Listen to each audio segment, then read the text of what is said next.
Olá, caríssimo telespectador da Rede Século XXI. Obrigado pela sua audiência. Está começando mais um programa Luz da Vida, nosso compromisso semanal no final da tarde do primeiro dia da semana, dia em que celebramos a vitória de Cristo sobre a morte.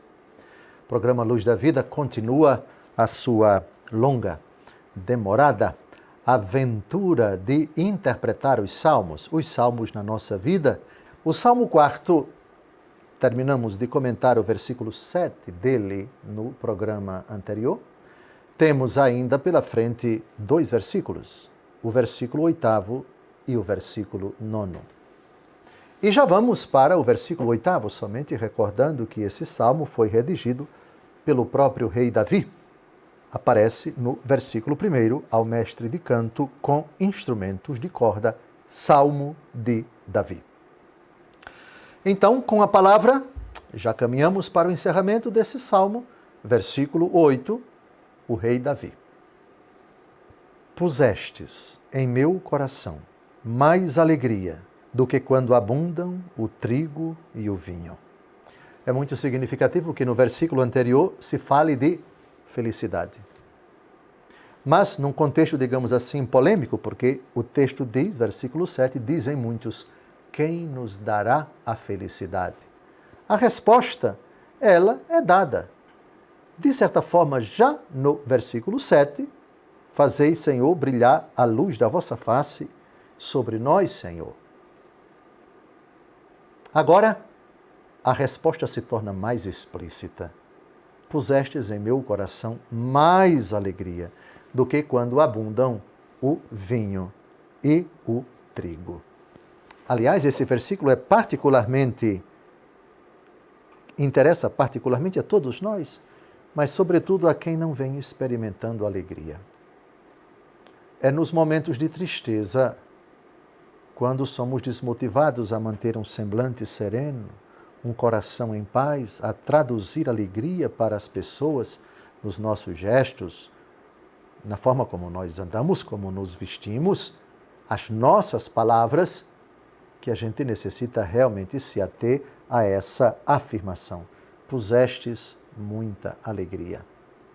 E reparem aqui a comparação tirada do mundo agrícola, utilizada pelo rei Davi, que na verdade era um pastor, antes de ser ungido, que na verdade filho de Jessé, que ele era, estava no campo quando o profeta vai ao encontro dele, mas vai à casa de Jessé, vê todos os irmãos dele, mas Deus diz, não é nenhum desses que eu escolhi. Todos os teus filhos estão aqui? Não, tem um que está no campo. Manda chamá-lo. É Davi.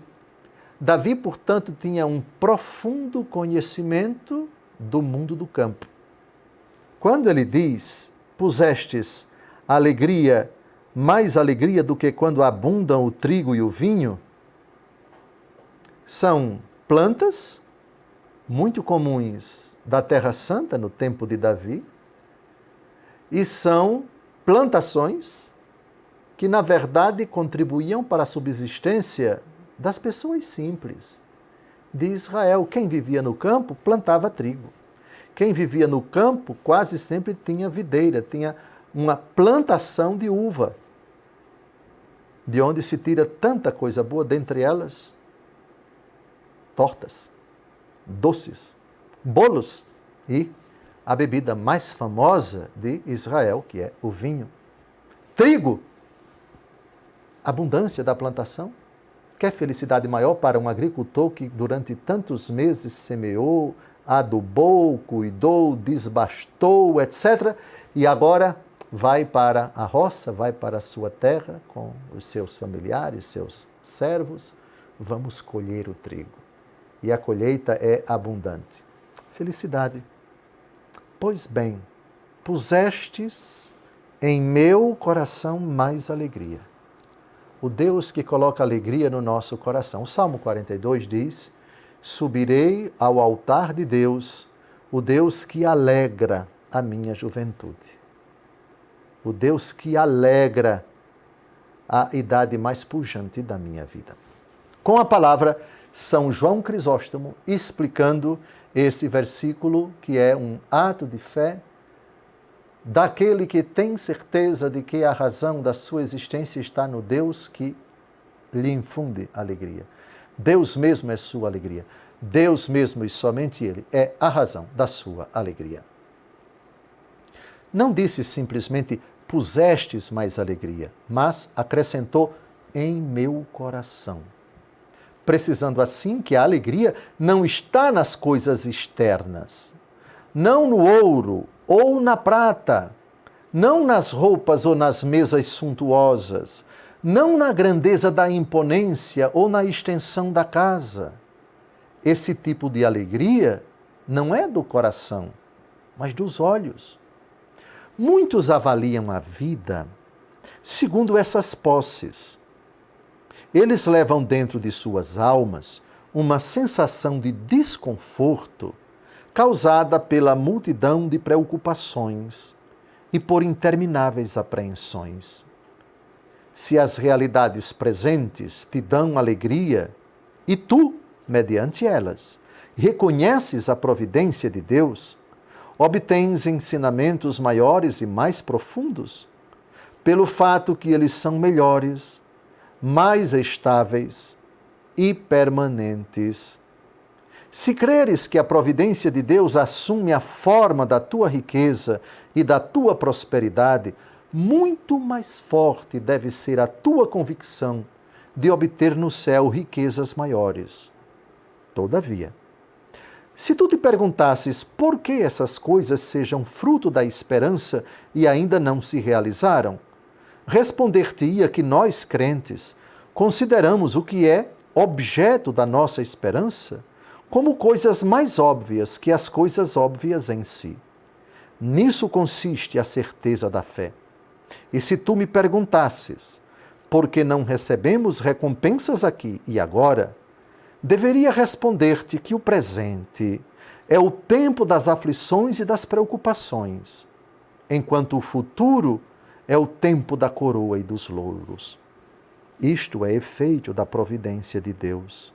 De um lado, as dificuldades e os desprazeres nesta breve e sofrida vida. Do outro, as coroas e os prêmios por toda a eternidade na existência futura. É uma visão, é uma perspectiva completamente diferente daqueles que não creem em Deus. É impressionante como aqueles que não têm o Senhor como sentido de sua vida, possuindo, não importa a quantidade, sempre estão a reclamar, sempre tem algo a dizer, ai que sofrimento, que dor, etc. Senhor, diz o versículo 8, puseste em meu coração mais alegria. Alegria não por ter a fartura, não por ter o excesso, mas por ter Deus. Sim, Ele é quem sabe por quê permitiu que eu tivesse esse pouco, mais honestamente, e outros tivessem tanto, e não sei se honestamente ou desonestamente, mas eu temo o meu Senhor. Conformo-me com aquilo que eu tenho, não posso cair em tristeza, eu que tenho tão pouco e alguns que têm tanto. Não, a alegria daquele que teme a Deus, malgrado a pouca quantidade de recursos, de bens materiais, mas ele tem o Senhor. Penso que o versículo 8 foi mais ou menos explicado por São João Crisóstomo e creio que ele é muito atual para todos nós. Meu Deus me dá tanta alegria, não tanto pelos bens que Ele me dá, e são muitos os que Ele me dá, mas sobretudo por Ele. Ele não me falta, Ele me basta.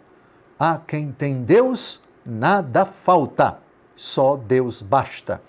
E é com essa pequena oração de Santa Teresa de Ávila que eu termino esse primeiro bloco, remetendo você para o Senhor, a causa da sua alegria.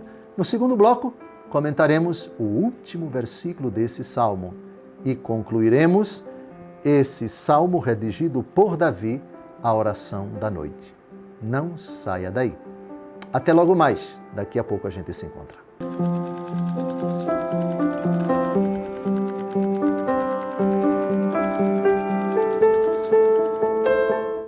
Olá, caríssimo telespectador da Rede Século XXI. Obrigado por ter permanecido conosco depois desse breve intervalo. Está começando o segundo e último bloco do nosso programa Luz da Vida, dedicando-se a ler e comentar com os padres da Igreja os versículos do Salmo 4. Já comentamos versículo por versículo, depois de uma longa introdução de vários meses ao tema dos Salmos, os Salmos na nossa vida. Já comentamos o Salmo 1, versículo por versículo, da mesma forma o Salmo 2 e o Salmo 3. O Salmo de número 4, já comentamos todos os versículos, até o primeiro bloco desse nosso encontro. Agora resta qual versículo? O último. E com ele, com esse bloco, nós terminamos o comentário do Salmo de número 4. Vamos então ao último versículo do Salmo 4, que é o versículo 9. Quem redigiu esse salmo? Já sabemos, o rei Davi. E vejam como ele encerra com, aspas, chave de ouro, esse salmo belíssimo, com a palavra Davi, o rei. Apenas me deito. Logo em paz adormeço, porque a segurança de meu repouso vem de vós só, Senhor. Se existe um momento existencial das 24 horas do nosso dia que nós costumamos desfrutar já descansados, para muitos depois de um banho, no aconchego do seu lar, oxalá com as pessoas amadas e queridas ali próximas, ou até sozinhos, por algum motivo, é pensar no dia que passou. É dizer, Senhor, venci mais uma etapa. Agora vou reclinar a minha cabeça. Quando você não teve nada de bom ao longo do dia, quando você não fez nada de meritório, de útil, eu me pergunto se esse raciocínio, se essa forma de pensar, se essa reflexão, se essa oração, como queira chamar, tem sentido. Ou seja, eu te apresento no dia de hoje o quê? Nada, porque não fiz nada, ou porque pequei, porque disse futilidades, enfim. O que é de produtivo, de construtivo, de edificante, de contributo para a minha santificação e a santificação dos outros, quando eu olho para o dia que eu vivi e não vejo nada de útil. É, de fato, completamente sem sentido que uma pessoa que, tendo passado aquele dia na completa inutilidade, ou pior ainda, na iniquidade, possa se identificar com essa frase com a qual se encerra o Salmo de número 4. Apenas me deito, logo adormeço em paz, porque a segurança de meu repouso vem de vós só, Senhor. Primeiro, convém lembrar que a paz, que não é completa no Antigo Testamento, eu vos deixo a paz, eu vos dou a minha paz, não vou-la dou como o mundo a dá, quem diz é Jesus. Para o cristão, essa paz, adormeço em paz, significa adormeço em vós. Isto é, estou em paz convosco, estou em amizade convosco, não vos ofendi ao longo do meu dia com pensamentos graves, com palavras graves, com atitudes graves, com omissões graves. É, de certa forma, uma sutil, educada, mas também bem grave e até certo ponto muitíssimo séria, forma de a palavra de Deus nos interpelar. Tu passaste o dia todo fazendo atividades. É hora de tu te colocares sozinho diante de Deus, de tu refletires sobre ti, sobre tudo aquilo que tu disseste ou fizeste ou deixaste de fazer ao longo do dia, diante do teu Senhor. Para que tu respondas, estou em paz contigo? ou, na verdade, com aquela conduta, com aquele comportamento, eu litiguei contigo, eu briguei contigo, eu contraí inimizade contigo. Por isso que a igreja sabiamente recomenda que no final do dia, ordinariamente à noite, nós façamos um exame de consciência. Classicamente, esse salmo se identifica com o fim do dia. Portanto, à noite, eu apenas me deito, logo adormeço em paz. Ora, que horas normalmente a gente se deita para dormir? Noite. Depois de uma jornada de trabalho. Na liturgia das horas, que é a oração da igreja, esse é um dos salmos, num dos dias da semana, que nós recitamos nas completas, que é a última parte da oração do dia, ou seja, que nós rezamos pouco antes de reclinarmos a nossa cabeça. Agora vamos à explicação de Santo Agostinho, a esse versículo. Que interpretação ele dá? Deixando de lado tantos homens, dissipados devido à ambição dos bens temporais que perguntam: quem nos fará ver a felicidade? Felicidade esta que não há de ser procurada exteriormente com os olhos, e sim no íntimo do coração simples, o fiel exultante profere: apenas me deito, logo adormeço em paz.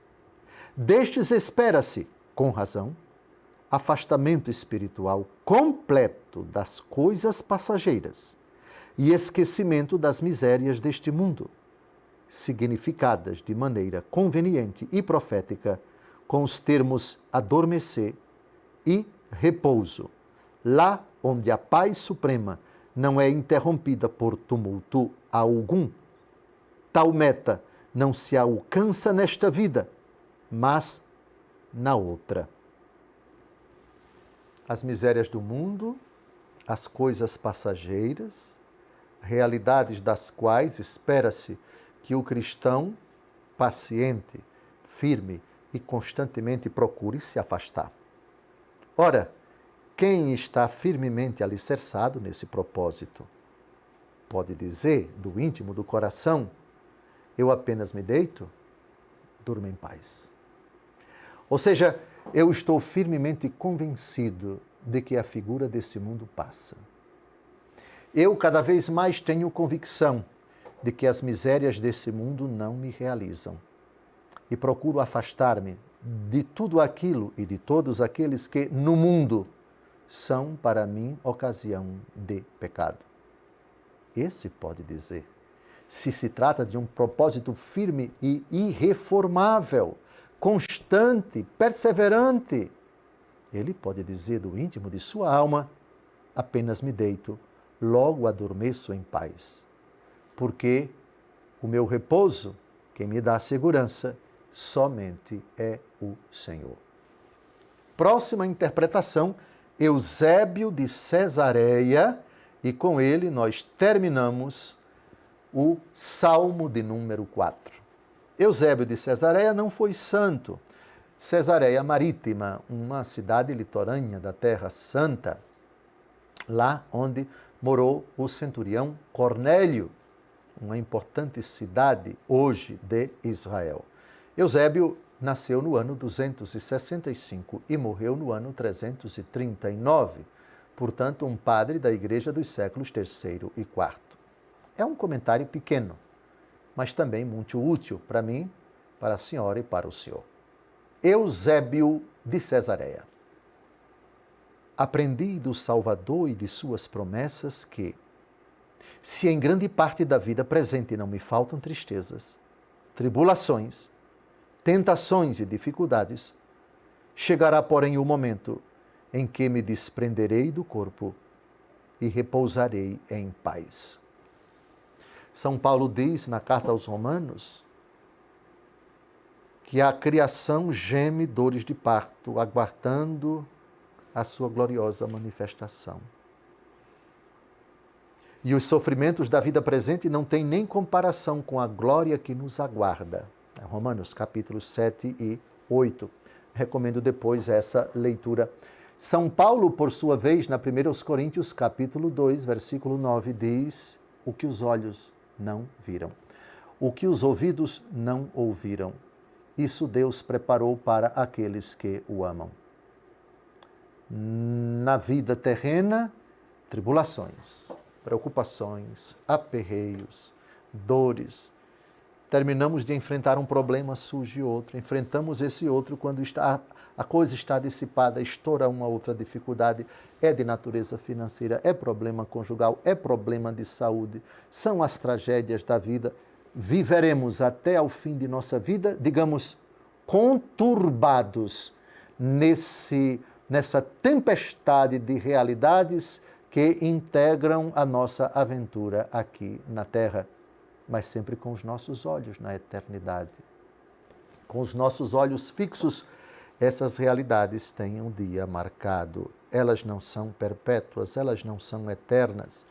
E malgrado todos esses momentos tormentosos, toda essa porfia, toda essa tempestade, o Senhor vai nos consolando, vai fortalecendo a nossa alma, vai nos dando momentos de alegria, vai nos estimulando pela esperança que não decepciona, pela fé sem a qual é impossível agradar a Deus, pela caridade também, que é um dos grandes perfumes, um dos maiores lenitivos para todas as perturbações desta vida, que também é ocasião para o Senhor nos conceder tantas dádivas, tantas glórias, tantas vitórias, tantos triunfos, tantos momentos de felicidade, tanto sorriso, mas enquanto peregrinamos nesta vida, estaremos sujeitos até ao fim a essas realidades. Malgrado tudo isso, eu deito, descanso em paz, porque sei que o meu repouso é Deus quem me dá agora descansando. Me dá também o repouso no espírito acordado, quando nas dificuldades não me destempero, não chamo aquilo que não devia chamar, não faço aquilo que não posso fazer, não devo fazer, porque é contrário à minha fé, e com a resignação e com a confiança e com a consolação que vem de Deus, eu vou enfrentando todos os problemas e obstáculos da minha vida até ao derradeiro instante da minha caminhada. Terminamos de comentar o Salmo 4. Espero que você tenha gostado. Assista aos vídeos anteriores. Esse também. Multiplique, espalhe. A partir do próximo encontro, começaremos a ler e interpretar com os padres da igreja o Salmo de número 5. E sabe quantos salmos faltam para nós terminarmos o saltério? Apenas 145. Um grande abraço. Até o próximo domingo, se Deus quiser.